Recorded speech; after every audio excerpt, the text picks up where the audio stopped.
Hola, soy Lea Ramírez de Codeca Guatemala. Estamos aquí en Valencia gracias a la invitación de la organización Paz y Solidaridad. Estamos aquí para dar a conocer las luchas que llevamos allá en Guatemala como organización Codeca, como defensores de derechos humanos y de la madre tierra.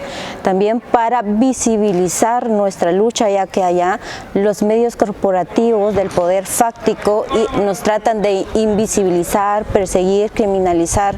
Entonces, de ahí nace la necesidad de nosotros mismos, desde nuestros territorios, desde nuestros medios, dar a conocer nuestras luchas. Por eso es necesario el acompañamiento, y gracias al acompañamiento de Paz y Solidaridad, que nos ha permitido llegar a los diferentes territorios a formar a nuestra propia gente que no tenía el acceso a esto. Entonces, desde nuestros medios hemos formado, hemos creado, hemos tenido la posibilidad de crear una radio propia de los pueblos, Radio La Voz de los Pueblos. También tenemos las diferentes páginas sociales, Facebook, Twitter, YouTube, las diferentes páginas web de Codeca Guatemala, Aviala La Soberana, de Radio Victoria, por la cual nosotros damos a conocer la realidad de nuestras luchas, la realidad de nuestros pueblos, la realidad de nuestras comunidades.